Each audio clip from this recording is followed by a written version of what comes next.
Welcome back to Beyond the WOD. I'm Molly Kubo, your host, here with Matt Van Schoik, affiliate owner. What up? What are we talking about today, Matt?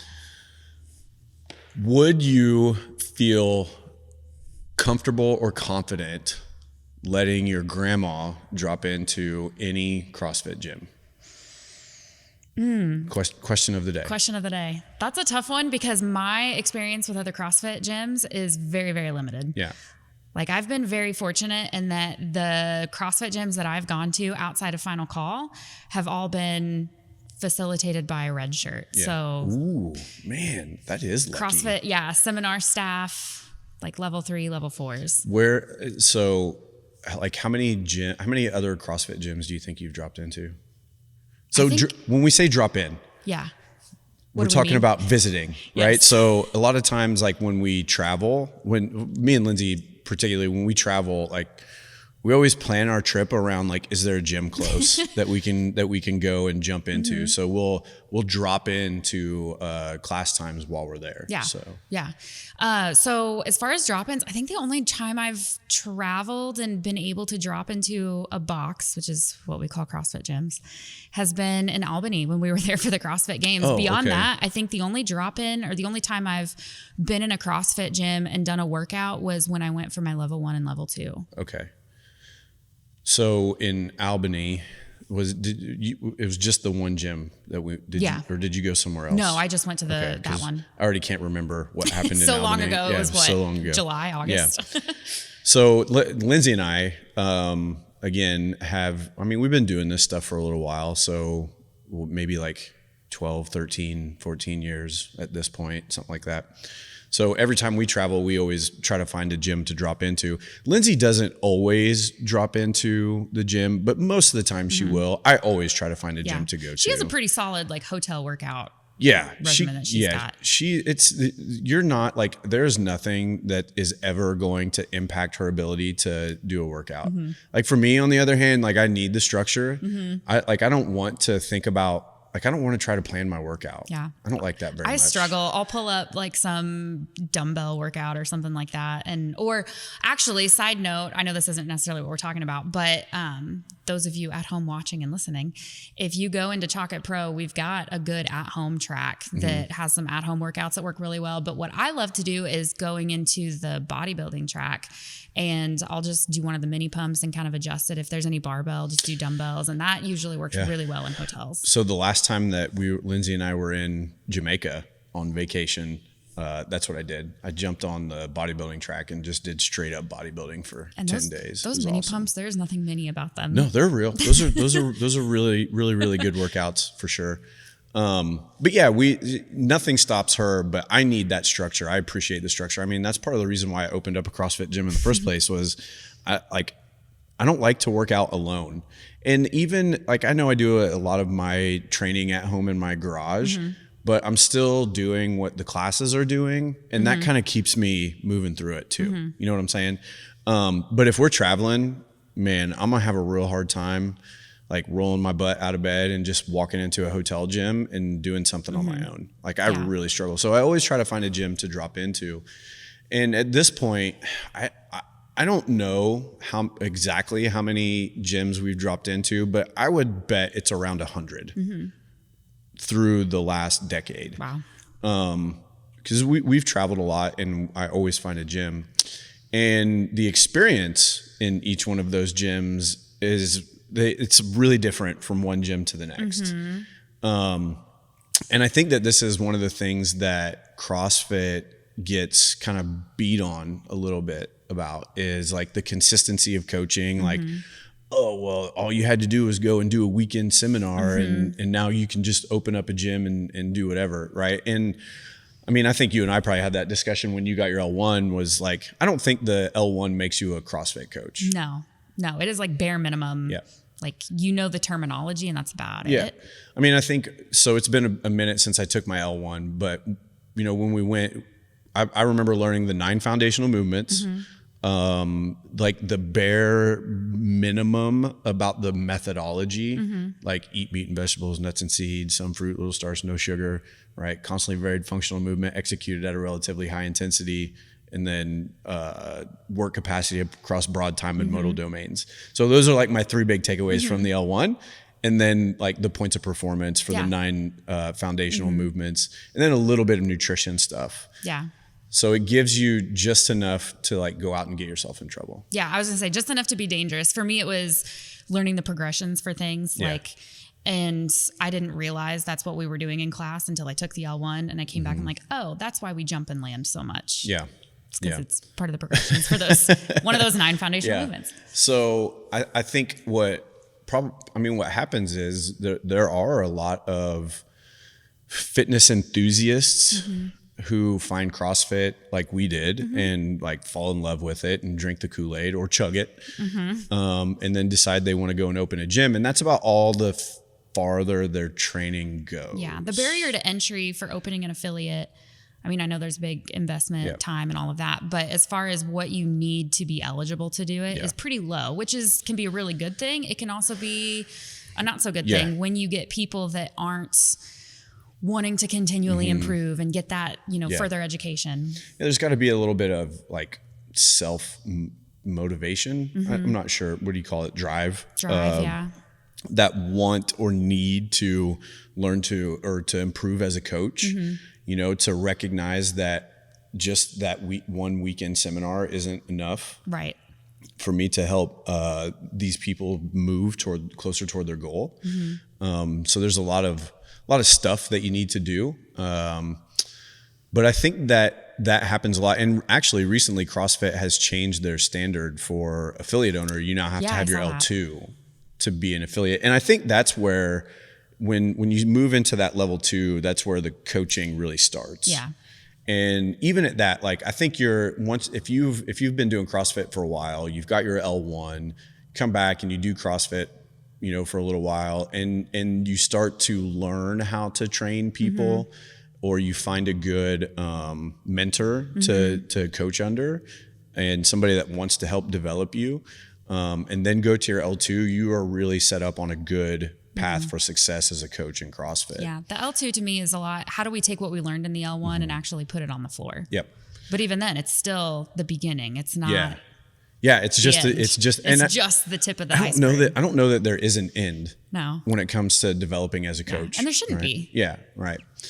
But, I think a lot of these CrossFit gyms, because the barrier to entry is so low, open the gym and then just kind of ride it out. So like one of the worst experiences that I've ever had in a CrossFit gym, Lindsay and I took the kids to, I think it was Myrtle Beach, and we found a gym to drop into. And of course, Lindsay wanted to go, and it was a 5 a.m. class. So like nobody's had. If you guys are going to drop into anything and Lindsay's there, I feel like it's got to be at 5. It's going to be so early. It's so early. Like, and I hate it because like when we're on vacation, like I stay up later than usual when we're on vacation. So I'm like on like 4 hours of sleep by the time we get up at, 4:30 in the morning to make it to the 5 a.m. class.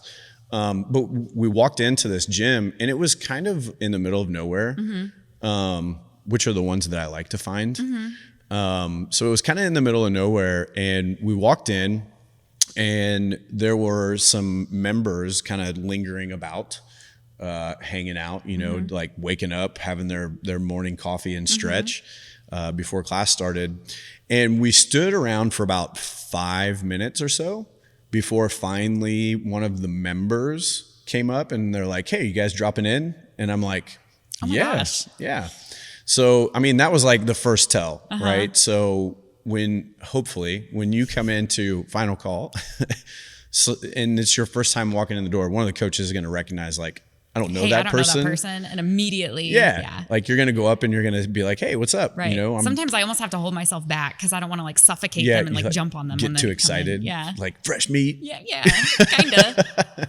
So, finally, the member walks up to us and they're like, "Hey, you dropping in?" Like, and thank goodness I'm familiar with a CrossFit gym, because they're all pretty much the same, right? From a layout standpoint, like there are little character differences, but we all pretty much have the same stuff inside of the gym, and all it takes is quick look around to see. Yeah. Yeah. So, we, the member actually walked us over to the front desk, which was like the back desk. I don't know. It was weird. And we signed our waivers. Mm-hmm. The member walked us through that. And then I saw the coach sitting in an office with his feet kicked up on the desk with a cup of coffee in his hand. Oh no. And he waves at me and he's like, "Hey, you dropping in?" Oh my gosh. I'm like, "Yep." He's like, "Cool, we'll get started in about 5 minutes." And that was it. Like that was the no talk to you about like, "Hey, how are you feeling today? Nothing. Do you have any limitations, injuries that we need to know about?" Nothing. Oof. Nothing. Okay. So we finally class starts, and he was probably a minute or two late. And he walks out with his coffee cup in his hand, and he points up at the whiteboard and he says, "Hey, here's your warm up. You've got 15 minutes to get this done." And then walked back into his office and sat back down. Oh my gosh. Yeah. So like I was probably do you have steam coming out? Well, I mean, like Lindsay, I think Lindsay walked up to me. She's like, "Hey, calm down." Because I was pissed. Yeah. Like I mean, well, you're I run a representing gym. the brand. Yeah. Right. And unfortunately, I feel like this happens more often than not when you walk into a CrossFit gym. And so we go through the warm up, and he comes back out, and we had a strength piece with, I think it was like a power clean front squat. Okay. Like complex. And he demonstrated the power clean front squat complex, and then gave us 15 minutes to build up to a heavy set and then walk back into his office. And I'm like, what is happening here? Right. What is happening? So literally puts 15 minutes on the clock. We worked and through. Just said, "All right, see ya." Yep. See ya. Peace. And I don't know if he went back and took a nap or what. So the clock goes off, and he comes back out, and he's like, "All right, you guys have the workout of the day was, oh man, my CrossFit acuity is going to get corrupted here. I want to say it was deadlift, hang power clean, push press. That is DT? Yes. Okay. So a lot of barbell work. We're talking like complex cycling. Yeah. Things that like there's some things that we got to talk through on that. Yep. And coach through. The prescribed loading for that workout was 155. Oh my. So it was a little bit, I think a little bit heavier than I can't remember. I don't know exactly what the prescribed loading is for DT. I don't remember, but still, it was heavier. It was heavier than whatever DT is typically prescribed at. I do remember that. And he walked out and he's like, "All right, you got 3 minutes to get your workout weight on the bar, and then we're going to go." That just sounds like a huge injury just waiting to happen. And I was like, at that point, like I was definitely boiling, you know, like this dude, like, are you kidding me? Well, like, that goes against everything that CrossFit is. Yeah. Yeah. And I'm looking around in this class, and like, there were a couple members in there that had experience clearly because they had come up and they were talking to us, but it was like a normal, typical CrossFit class. Yeah. So the age range in there was, I think there was a kid in there that was like in his 20s. And then there's Lindsay and I, who I think I was in my late 30s at the time. And, there's some 40-year-olds, some 50-year-olds. Like there's a wide range of age and ability in this class.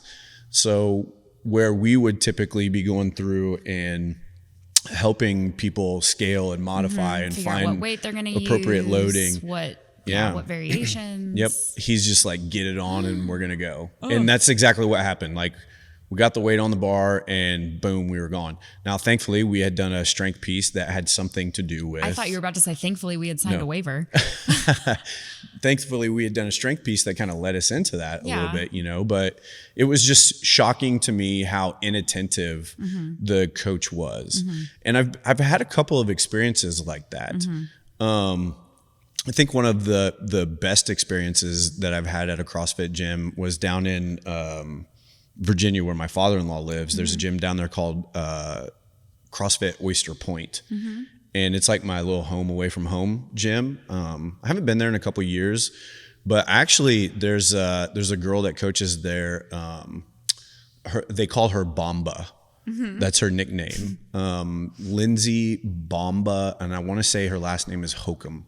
And she's awesome. I have learned so much from that girl as a coach, just going down there. And she has no idea. Yeah.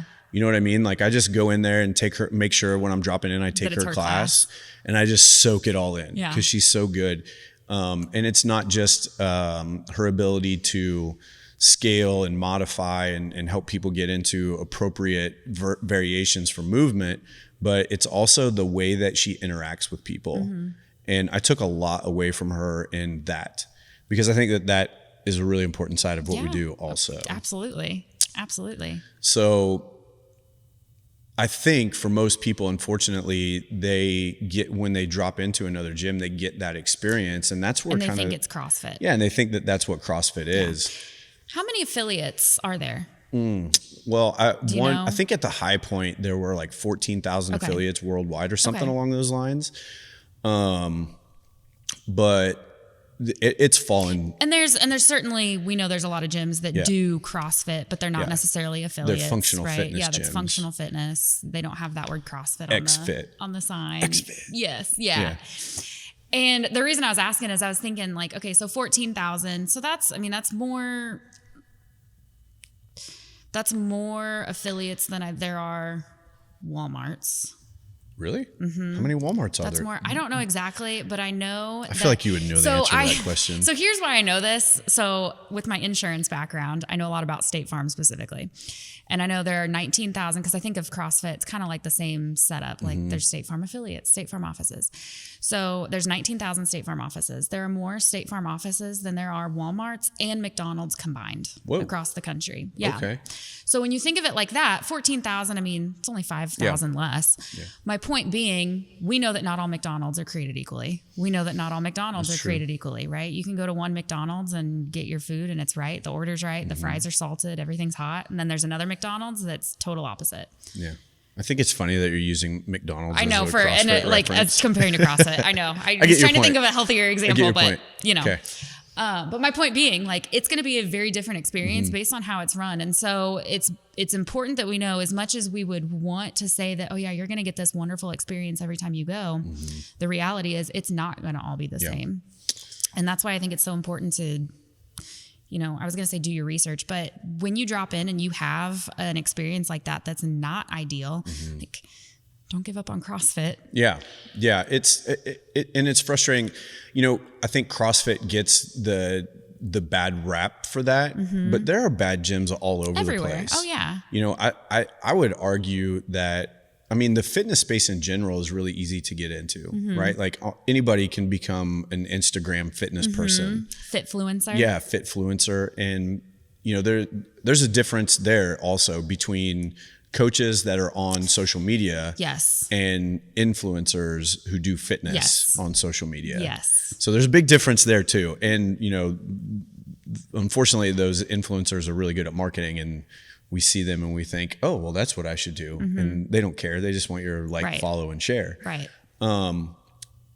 So if you were to step into that person's gym, you're probably going to get a pretty terrible experience from if you're looking for coaching. And as we're talking about this too, and I think okay, so you had that horrible experience in Myrtle Beach. Coach did not, that's not even like facilitating a class. That's just opening the door and saying, hey, here's the equipment if you want to use it. Pretty much, yeah. But even as horrible as that experience was, that's more than you would have gotten going to a Globo gym. That's more than you would have gotten going to a Planet Fitness or, to a Crunch or a Lifetime Fitness or any of those. So I think there's still something to be said that at its quote unquote worst, there's still a lot to be gained there from going. Yeah. Having these movements and the programming available to you. Sure. And I think even more than that, like another reason that we drop into, or that I drop into these CrossFit gyms is because I know my people are there. You know what I mean? Like I know that if no matter where I'm at in the world, like literally in the world, if I need to find a group of people that I know that I can relate to and that can relate to me, all I have to do is walk into a CrossFit gym. That is, 100%. Like I experienced that going to the games this year. Like I am typically not a super extroverted person unless I'm around like my people. Yeah. And going to the CrossFit games and suddenly being surrounded by all these people that were just as into it and obsessed with these things as I was, it was like everybody was friends, and Yeah. I could strike up a conversation with anybody and it was enjoyable. It wasn't this awkward small talk either. Yeah. I mean, we speak our own language, Yeah. right? Like, and I think you find that with any cult. I was just going to say that's a hallmark of a cult, but Yeah. You find that with any cult, right? Like, you know, hey, we're free to leave at any point though. Yeah. There's, You just won't. Are you? Are you though? I mean, you're going to have your own language. There are things that you instantly know about each other as soon as you see them, right? Like, I know that if you're in a CrossFit gym, you're probably a pretty committed person. You're a hard worker. You've got likely a pretty good attitude and outlook on things. You're probably a little bit of a degenerate. There's a little bit of rebellion in you. You know, there's a lot of things that just being in, like, wearing that shirt tells me about you. You know what I'm saying? It's funny. Jen was talking about, this has been, I think, a couple of years ago. Her and Chuck went to Germany, and she said she dropped into a box in Germany, and obviously big language barrier there. Yeah. But she said I remember she talked about it afterwards. She said that, wall balls in German is still wall balls in English, and they still suck there, and they still suck here. Doesn't matter what side and of the like, world it doesn't you're on. matter where you are or what the language barrier is. Everybody hates wall balls. Yeah. And that, I mean, it's silly, but it's so representative of the culture and the community behind it. Yeah. So, yeah, I mean, I don't remember where I was going. I know what I was going to say. It's not just CrossFit gyms. CrossFit gets hated on because it is so strong, I feel like, right? And anytime that there's something out there that's a little bit countercultural and does have some strength to it, like, it's going to ruffle some feathers. So it's really easy for people to kind of pick on a little bit. And then when you go into these gyms and you have that kind of experience, and that word CrossFit is hanging up over the door, it just kind of solidifies your bad experience in CrossFit. Right. They're going to look for that as evidence as to why this is not. Yep. Yeah. Yeah. And, I'm not quite sure how much our members understand how lucky they are to have a coaching staff that is as committed as you guys are to your development and your craft. And, like, I call it your craft intentionally because it is something that you are always honing and shaping and building and working on. To me, this is way more than a career. It's a calling. It's what's the word I'm looking for? It's more than work. Yeah. It's more than work. It's more than just showing up on the floor and coaching. It's a practice for me. Yes. Yeah. You know what I'm saying? And I think that not every CrossFit affiliate is going to take their practice as seriously as others. But again, I think you're going to find that in any industry that you look in. Oh, absolutely. Across the world. There's always going to be people that take it, exactly like you said, and look at it as honing in their craft and this profession for them versus people that, they're just doing it to pay for their gym membership or, something like that. Yeah. Yeah. There's definitely a heart posture that's involved as a coach. Right. And, I've had people through the years ask me, like, hey, I'll coach if you waive my membership or whatever. And that's almost an immediate disqualifier for me as a gym owner. Like, if that's where your head is at, that's your first thought when it comes to coaching, that you're just trying to get a free membership, like, this is not the right thing for you to do. This fly is driving me crazy. I don't know where they came from. I think they're having a jiu-jitsu battle midair. But yeah, I mean, it's almost an instant disqualifier, right? And I think that maybe that's some of what's going on in these gyms is these coaches are going, hey, I love to do this thing and I can probably make some money doing this thing. Or the coaches are going, hey, I'm just showing up to be a warm body and read a whiteboard or whatever. Right. And that's not what this should be. Yeah. It's not what this should be. Well, and we've talked about it before. We've touched on it, and I know we can go way more into it, but CrossFit gyms are like, yes, it's a community. Yes, it's all of these things. It's fitness. It's a healthcare facility too. And I mean, you don't go to, and unfortunately, I guess we are seeing more of this, but when you go to a hospital or you go to the doctor's office, like, your doctor doesn't just sit in the corner and just facilitate. Like they're going to talk to you. They're going to get to figure out what's going on. And this is no different. Yeah. I think, I wish we could have had Jeff on today. Yeah. Because Jeff's our buddy, member of the gym who travels a lot for work, and he's finally gotten himself into a place where he's traveling pretty consistently to the same spot, and he's looking for a gym where he's traveling to be able to drop in so that he can continue to work on his fitness. Like every time he's home in Robinson, he's taking class, he's showing up for the thing. But for a while he's traveling, he's like kind of lost, doesn't quite know what to do. And he definitely found out how spoiled he is in this gym. He dropped into a gym up there, and he said he walked in, he's like, dude, he's like, first of all, the workout that they programmed was insane. He's like, it was impossible to do. Yeah. Which to be fair, I feel like we've had some where members have thought that same thing because a good coach can take any impossible workout and make it manageable for anybody. So, and that's exactly what he found, right? Like, and I think that I wouldn't be scared to give any one of our coaching staff like the hardest workout that's ever written. And you would be able to deliver that and make it appropriate for any person that walks in the door, even a first timer. Yeah. This last year for Murph, we had our Legends ladies coming in and doing that. And I mean, that's like some 70-plus-year-old ladies doing Murph. Like, yes, a good coach. CrossFit is infinitely scalable. I mean, to be fair though, our Legends classes, they're pretty badass. Yeah, they're pretty badass. Those are some tough ladies. to be fair. Yeah. Yeah. But a lot of them have also been with us for a long time and doing this stuff. I have a story about that too. But Jeff drops into this gym, and he shows up, and it's this workout that is like impossible to complete or achieve. And then, the coach, he said, just read the movements off the whiteboard. It was like just calling them out as they're going through the workout. Now do this, and next do this, and then do that. And like literally standing in one spot. And not helping you scale, modify, not talking to them about, how they're feeling that day, or, we know Jeff's got a shoulder, right? And like that coach had no idea because he didn't ask. Yeah. Interestingly, that was a non-mayhem gym. And he texted me immediately and told me, he's like, that ain't it. He's like, that ain't it. He's like, it wasn't anywhere close to what we get at Final Call. And so, my pride kind of swelled up a little bit. I was like, all right, like, I'm glad that you got to see that other side. Right. But then he found another gym that he dropped into that's a Mayhem affiliate.